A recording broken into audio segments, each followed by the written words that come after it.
தற்போது கிடைத்த செய்தியாக அதிமுகவின் வேட்பாளர் பட்டியல் வெளியிடப்பட்டுள்ளது. இது தொடர்பாக மேலும் அவர்கள் நமது செய்தியாளர் விக்னேஷிடம் கேட்கலாம். விக்னேஷ், சொல்லுங்க, தற்பொழுது அதிமுகவின் வேட்பாளர் பட்டியல் வெளியிடப்பட்டுள்ளது, அது குறித்த விரிவான தகவலை பதிவு செய்யுங்க விக்னேஷ். சிவமாயன் நாடாளுமன்ற மக்களவை தேர்தலில் போட்டியிடக்கூடிய அதிமுக வேட்பாளர்கள் மற்றும் சட்டமன்ற இடைத்தேர்தலில் போட்டியிடக்கூடிய அதிமுக வேட்பாளர்கள் பட்டியல் அதிகாரப்பூர்வமாக கட்சியினுடைய தலைமை அலுவலகத்திலிருந்து அறிக்கையாக வெளிவந்திருக்கிறது. தொடர்ந்து இன்று காலை முதல் நடைபெற்ற பல்வேறு ஆலோசனைகளுக்கு பிறகு இந்த வேட்பாளர் தேர்வானது நடைபெற்று முடிந்திருக்கிறது. அதன் அடிப்படையில் நாடாளுமன்ற மக்களவை தேர்தலை பொறுத்தவரையில் திருவள்ளூரில் ஏற்கனவே நாடாளுமன்ற உறுப்பினராக இருக்கக்கூடிய வேணுகோபால் மீண்டும் வாய்ப்பளிக்கப்பட்டிருக்கிறது.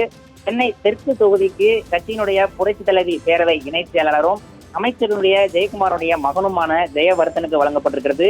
காஞ்சிபுரம் தனி தொகுதியை பொறுத்தவரையில் மரகதம் குமரவேல், கிருஷ்ணகிரியை பொறுத்தவரையில் KP முனுசாமிக்கு வழங்கப்பட்டிருக்கிறது. KP முனுசாமியை பொறுத்தவரையில் கட்சியினுடைய துணை ஒருங்கிணைப்பாளராக பணியாற்றி கொண்டிருக்கிறார். முன்னாள் அமைச்சர் KP முனுசாமிக்கு இந்த முறை கிருஷ்ணகிரி தொகுதியில் போட்டியிடுவதற்காக வாய்ப்புகள் வழங்கப்பட்டிருக்கிறது. திருவண்ணாமலையை பொறுத்தவரையில் அக்னி கிருஷ்ணமூர்த்திக்கும், ஆரணி தொகுதியை பொறுத்தவரையில் ஏழுமலை, சேலத்திற்கு சரவணன், நாமக்கலை பொறுத்தவரையில் காளியப்பன், ஈரோடு தொகுதியை பொறுத்தவரையில் வெங்கு என்ற G மணிமாறன் அவர்களுக்கும் வாய்ப்பு அளிக்கப்பட்டிருக்கிறது. திருப்பூர் தொகுதியை பொறுத்தவரையில் MSM ஆனந்தன் அவர்களுக்கும், திருப்பூர் பொறுத்தவரையில் சத்யபாமா எம்பியாக பணியாற்றி கொண்டிருந்தார். இந்த நிலையில் அவருக்கு வாய்ப்பு மறுக்கப்பட்டு MSM ஆனந்தன் முன்னாள் அமைச்சர் அவர்களுக்கு வாய்ப்பானது வழங்கப்பட்டிருக்கிறது. நீலகிரி தனி தொகுதியை பொறுத்தவரையில் தியாகராஜன், பொள்ளாச்சி C மகேந்திரன் மற்றும் கரூரை பொறுத்தவரையில் மக்களவை துணை சபாநாயகர் மு தம்பிதுரைக்கு மீண்டும் வாய்ப்பு அளிக்கப்பட்டிருக்கிறது. பெரம்பலூர் தொகுதிக்கு NR சிவபதி மற்றும் சிதம்பரம் தனி தொகுதிக்கு கோ சந்திரசேகர், மயிலாடுதுறையை பொறுத்தவரையில் S ஆசைமணி, நாகப்பட்டினத்திற்கு காலை மா சரவணன் உள்ளிட்ட வேட்பாளர் பட்டியலை அறிவிக்கப்பட்டிருக்கிறது. மதுரை தொகுதியை பொறுத்தவரையில் CVR ராஜசத்யன், அந்த மாவட்ட செயலாளராக இருக்கக்கூடிய ராஜன் செல்லப்பாவினுடைய மகனாகவும் கட்சியினுடைய தகவல் தொழில்நுட்ப பிரிவை சேர்ந்த VVR ராஜசத்யனுக்கு வழங்கப்பட்டிருக்கிறது. மேலும் தேனி தொகுதியை பொறுத்தவரையில் கட்சியினுடைய ஒருங்கிணைப்பாளர் மற்றும் தமிழக துணை முதலமைச்சருமான O பன்னீர்செல்வத்தினுடைய மகன் ரவீந்திரநாத் குமாருக்கு இந்த முறை தேனி தொகுதியில் போட்டியிடுவதற்கு வாய்ப்பு வழங்கப்பட்டிருக்கிறது. இறுதியாக 20வது தொகுதியாக திருநெல்வேலி தொகுதியை பொறுத்தவரையில் PH மனோஜ் பாண்டியன், PH பாண்டியனுடைய மகனுமான கட்சியினுடைய அமைப்பு செயலாளராக இருக்கக்கூடிய மனோஜ் பாண்டியனுக்கு வாய்ப்பு வழங்கப்பட்டிருக்கிறது. மொத்தமாக நாடாளுமன்ற மக்களவை பொதுத் தேர்தலில் போட்டியிடக்கூடிய 20 தொகுதி வேட்பாளர்கள் பட்டியலிலும் அதிகாரப்பூர்வமாக அறிவிக்கப்பட்டிருக்கிறது. இது ஒருபுறம் இருக்க நடைபெறக்கூடிய 18 சட்டமன்ற இடைத்தேர்தலிலும் வேட்பாளர் பட்டியலை அதிமுக தலைமை கழகமானது அறிவித்திருக்கிறது. பூந்தமல்லியை பொறுத்தவரையில் G வைத்தியநாதன், பெரம்பூர் பொறுத்தவரையில் RS ராஜேஷ், திருப்பூருக்கு S ஆறுமுகம் உள்ளிட்ட 18 தொகுதிகளுக்கான வேட்பாளர் பட்டியலையும் அறிவிக்கப்பட்டிருக்கிறது. சோளிங்கர் தொகுதிக்கு G சம்பத் அவர்களும், குடியாத்தத்திற்கு மூர்த்தி, ஆம்பூர் தொகுதியை பொறுத்தவரையில் ஜோதி ராமலிங்க ராஜா அவர்களுக்கும் இந்த முறை போட்டியிடுவதற்காக வாய்ப்பு அளிக்கப்பட்டிருக்கிறது. ஒசூர் தொகுதியை மிகவும் உன்னிப்பாக கவனிக்கப்பட வேண்டும். முன்னாள் அமைச்சர் பாலகிருஷ்ண ரெட்டி சிறை தண்டனை அனுபவித்த பிறகு அந்த அமைச்சர் பதவி உட்பட சட்டமன்ற உறுப்பினர் பதவியானது பறிக்கப்பட்டிருந்தது. இந்த நிலையில் அவருடைய மனைவி ஜோதி போட்டியிடுவதற்காக விருப்ப மனு தாக்கல் செய்திருந்தார். அதன் அடிப்படையில் பாலகிருஷ்ண ரெட்டியினுடைய மனைவி ஜோதிக்கு இந்த வாய்ப்பானது வழங்கப்பட்டிருக்கிறது. காப்பிரெட்டிப்பட்டி கோவிந்தசாமி, அரூர் தொகுதிக்கு சம்பத்குமார், நிலக்கோட்டை தனி தொகுதிக்கு தேன்மொழியும் போட்டியிடுவார்கள் என அதிமுக தலைமை அலுவலகம் சார்பில் அதிகாரப்பூர்வமாக அறிவிக்கப்பட்டிருக்கிறது. திருவாரூரை பொறுத்தவரையில் தீவானந்தம், தஞ்சாவூர் தொகுதிக்கு R காந்தி, மானாமதுரை தனி தொகுதிக்கு S நாகராஜன், ஆண்டிப்பட்டி தொகுதிக்கு A லோகிராஜன் ஆகியோருக்கும் இந்த முறை போட்டியிடுவதற்காக வாய்ப்பு வழங்கப்பட்டிருக்கிறது. மேலும் பெரியகுளம் தனி தொகுதியை பொறுத்தவரையில் M முருகன், சாத்தூர் தொகுதியை பொறுத்தவரையில் MSR ராஜவர்மன் அவர்களுக்கும் வாய்ப்பு வழங்கப்பட்டிருக்கிறது. பரமக்குடியை பொறுத்தவரையில் N சதன் பிரபாகர், விளாத்திகுளத்திற்கு P சின்னப்பன் ஆகிய 18 பேரும் 18 சட்டமன்ற இடைத்தேர்தல்களில் போட்டியிடுவதாக அதிகாரப்பூர்வமாக அறிவிப்பானது அதிமுக தலைமை அலுவலகத்திலிருந்து வெளியிடப்பட்டிருக்கிறது. தொடர்ந்து மக்களவை மற்றும் சட்டமன்ற இடைத்தேர்தலுக்கான போட்டியிடக்கூடிய அதிமுக சார்பில் போட்டியிடக்கூடிய வேட்பாளர்கள் பட்டியலானது இறுதி செய்யப்பட்டு ஒரு சில வினாடிகளுக்கு முன்பாக அதிமுக தலைமை கழகத்திலிருந்து அதிகாரப்பூர்வ அறிவிப்பு தற்போது கிடைக்கப்பட்டிருக்கிறது. சோமாயன், விக்னேஷ், நீங்கள் சொன்னது போலவே 20 தொகுதிகளுக்கான வேட்பாளர் பட்டியலை அதிமுக தற்பொழுது அறிவித்திருக்கிறது. இதில் எத்தனை பேர் அரசியல் வாரிசுகளாக போட்டியிடுகிறார்கள், எத்தனை புதுமுகங்களுக்கு வாய்ப்பு கொடுத்திருக்கிறார்கள், அது குறித்து ஏதாவது தகவல் இருந்தாலும் பதிவு செய்யுங்க விக்னேஷ். சிவமாயன், ஏற்கனவே நாடாளுமன்ற மக்களவை உறுப்பினராக இருக்கக்கூடிய பலருக்கு மீண்டும் வாய்ப்பு வழங்கப்பட்டிருக்கிறது. அதன் அடிப்படையில் திருவள்ளூர் தொகுதியை பொறுத்தவரையில் மருத்துவர் வேணுகோபால், சென்னை தெற்கு தொகுதியை பொறுத்தவரையில் ஜெயவர்தன், காஞ்சிபுரம் தொகுதியில் ஏற்கனவே போட்டியிட்டு வெற்றி பெற்று தற்போது மக்களவை உறுப்பினராக இருக்கக்கூடிய மரகதம் குமரவேல் ஆகிய மூவருக்கும் மீண்டும் வாய்ப்பு வழங்கப்பட்டிருக்கிறது. அது மட்டுமல்லாமல் கரூர் தொகுதிக்கு கட்சியினுடைய கொள்கை பரப்பு செயலாளரும் மக்களவை துணை சபாநாயகரும் இருக்கக்கூடிய தம்பிதுரை அவர்களுக்கு மீண்டும் வாய்ப்பானது வழங்கப்பட்டிருக்கிறது. அது மட்டுமல்லாமல் புதுமுகத்தை என்று பார்க்கும் போது கட்சியினுடைய செயலாளராக மதுரை புறநகர் மாவட்ட செயலாளராக இருக்கக்கூடிய ராஜன் செல்லப்பாவினுடைய மகன் ராஜ் சத்யன் அவர்களுக்கும் மற்றும் தேனி தொகுதியில் ரவீந்திரநாத் குமார் துணை முதலமைச்சரும் கட்சியினுடைய ஒருங்கிணைப்பாளராக இருக்கக்கூடிய ரவீந்திரநாத் ஆகியோருக்கும் வாரிசுகள் அடிப்படையில் வழங்கப்பட்டிருக்கிறது. அது மட்டுமல்லாமல் முன்னாள் சபாநாயகர் PH பாண்டியனுடைய மகனும் கட்சியினுடைய அமைப்பு செயலராக இருக்கக்கூடிய மனோஜ் பாண்டியன் ஆகிய மூவருக்கும் இந்த வாரிசின் அடிப்படையிலும் கட்சியில் பணியாற்றிய தொண்டின் அடிப்படையிலும் இந்த மீண்டும் போட்டியிடுவதற்கு வாய்ப்புகள் வழங்கப்பட்டிருக்கிறது. மேலும் பல்வேறு புதிய முகங்களும் இந்த தேர்தலின் போது புதிதாக போட்டியிட வாய்ப்பு இருக்கிறது. ஏனென்றால் கடந்த முறை போட்டியிட்டு தோல்வி பெற்றவர்களும் மற்றும் அது மட்டுமில்லாமல் முன்னாள் அமைச்சர்களுக்கும் இந்த முறை வாய்ப்பானது வழங்கப்பட்டிருக்கிறது. முன்னாள் அமைச்சர்களை பொறுத்தவரையில் கிருஷ்ணகிரி தொகுதியில் முன்னாள் அமைச்சரும் கட்சியினுடைய துணை ஒருங்கிணைப்பாளராக இருக்கக்கூடிய KP முனுசாமிக்கு மீண்டும் போட்டியிடுவதற்கு ஒரு முறை வாய்ப்பு வழங்கப்பட்டிருக்கிறது. திருவண்ணாமலை மாவட்டத்தை பொறுத்தவரையில் முன்னாள் அமைச்சரும் கட்சியினுடைய விவசாய பிரிவு செயலராக இருக்கக்கூடிய அக்ரி கிருஷ்ணமூர்த்தி அவர்களுக்கும் இந்த முறை வாய்ப்பானது வழங்கப்பட்டிருக்கிறது. அது மட்டுமல்லாமல் முன்னாள் வனத்துறை அமைச்சராகவும் திருப்பூர் மாநகர் மாவட்ட கட்சி செயலராக இருந்த MSM ஆனந்தன் அவர்களுக்கும் இந்த முறை திருப்பூர் தொகுதியில் போட்டியிடுவதற்கு வாய்ப்பு வழங்கப்பட்டிருக்கிறது. மேலும் தியாகராஜன், மகேந்திரன், சிவபதி, சந்திரசேகர், ஆசைமணி உட்பட முன்னாள் சட்டமன்ற முன்னாள் அமைச்சர்களுக்கும் இந்த முறை புதியதாக போட்டியிடுவதற்கும் நாடாளுமன்ற மக்களவை தேர்தலில் புதியதாக போட்டியிடுவதற்கும் அதிமுக தலைமை கழகமானது வாய்ப்பை வழங்கியிருக்கிறது.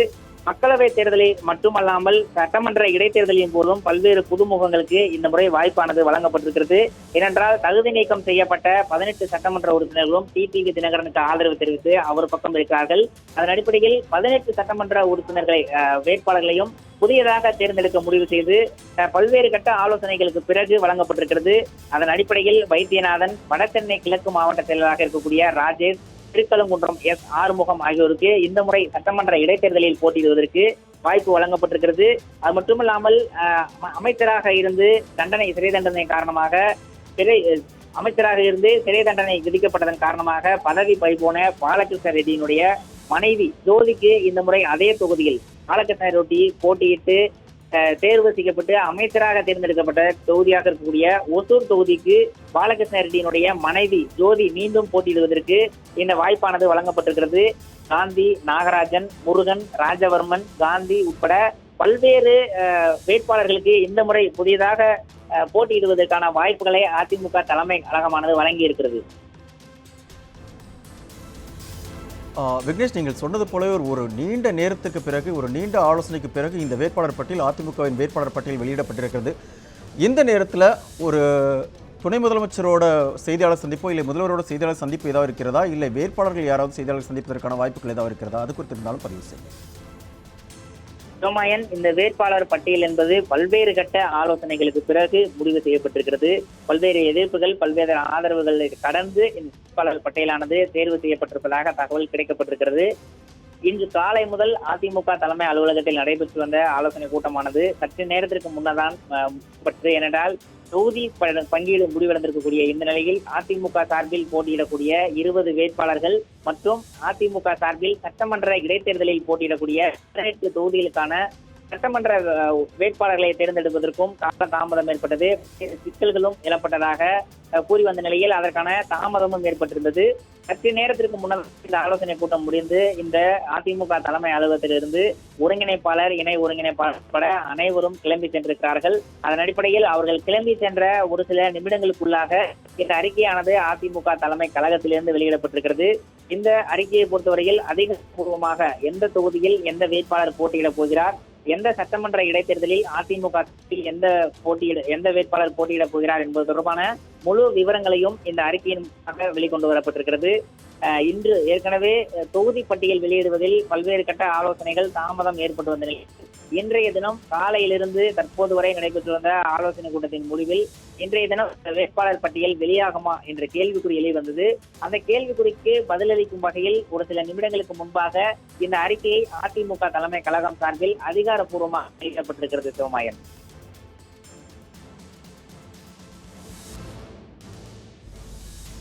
விக்னேஷ், அதிமுக வேட்பாளர் பட்டியல் தொடர்பாக விரிவான தகவல் அளித்திருக்கார். நன்றி விக்னேஷ்.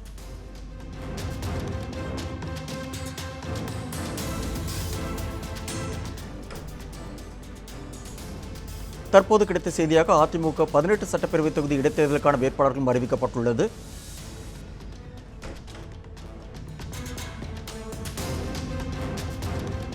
அதன்படி பூந்தமல்லியில் வைத்தியநாதன் போட்டியிடுகிறார், பெரம்பூரில் ராஜேஷும், திருப்பூரில் எஸ் ஆறுமுகமும் போட்டியிடுகின்றனர். சோளிங்கரில் ஜி சம்பத்தும், குடியாத்தம் தொகுதியில் கஸ்பாவும் ஆர் மூர்த்தியும் போட்டியிடுகின்றனர். ஆம்பூர் தொகுதியில் ஜோதி ராமலிங்கராஜாவும், ஒசூரில் ஜோதி பாலகிருஷ்ண ரெட்டியும் போட்டியிடுகின்றனர்.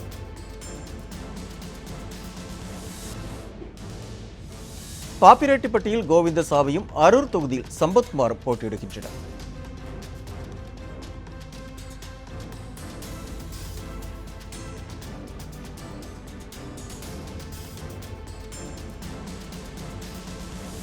நிலக்கோட்டையில் தேன்மொழியும், திருவாரூர் தொகுதியில் ஜீவானந்தமும், தஞ்சாவூர் தொகுதியில் காந்தியும் போட்டியிடுகின்றனர். நாகராஜன் மானாமதுரையிலும், லோகிராஜன் ஆண்டிப்பட்டி தொகுதியிலும், முருகன் பெரியகுளம் தொகுதியிலும் போட்டியிடுகின்றனர். சாத்தூர் தொகுதியில் ராஜவர்மனும், பரமக்குடியில் சதன் பிரபாகரும், விளாத்திக்குளம் தொகுதியில் சின்னப்பனும் போட்டியிடுகின்றனர்.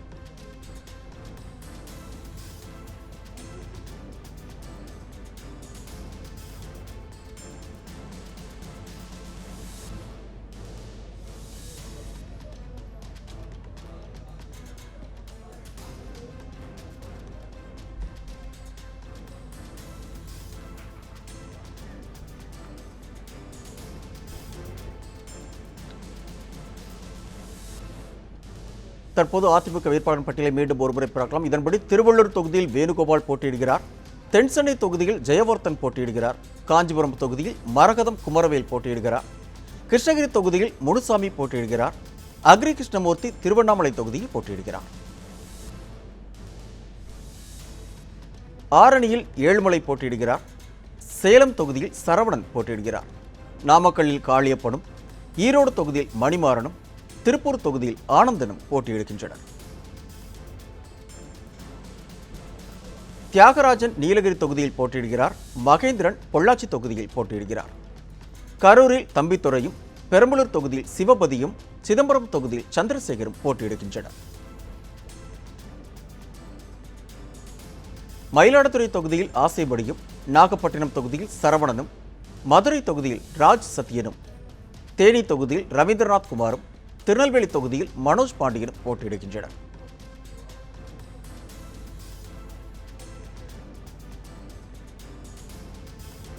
வேணுகோபால் திருவள்ளூர் தொகுதியிலும், ஜெயவர்தன் தென்சென்னை தொகுதியிலும், மரகதம் குமரவேல் காஞ்சிபுரம் தொகுதியிலும், முனுசாமி கிருஷ்ணகிரி தொகுதியிலும், அக்ரி கிருஷ்ணமூர்த்தி திருவண்ணாமலை தொகுதியிலும் போட்டியிடுகின்றனர்.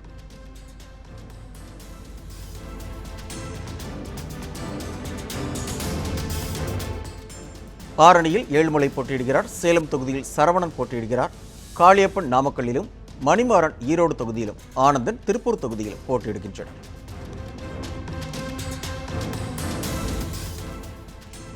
தியாகராஜன் நீலகிரி தொகுதியிலும், பொள்ளாச்சி தொகுதியில் மகேந்திரனும் போட்டியிடுகின்றனர், கரூர் தொகுதியில் தம்பித்துறை போட்டியிடுகிறார், பெரம்பலூர் தொகுதியில் சிவபதி போட்டியிடுகிறார், சந்திரசேகர் சிதம்பரம் தொகுதியில் போட்டியிடுகிறார்.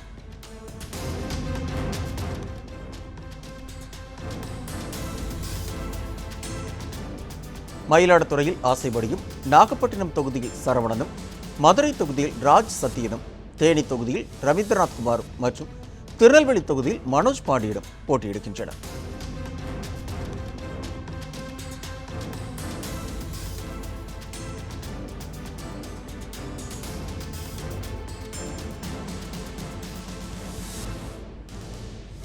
அதிமுகவின் 18 சட்டப்பேரவை தொகுதி இடைத்தேர்தலுக்கான வேட்பாளர் பட்டியலும் தற்போது அறிவிக்கப்பட்டுள்ளது.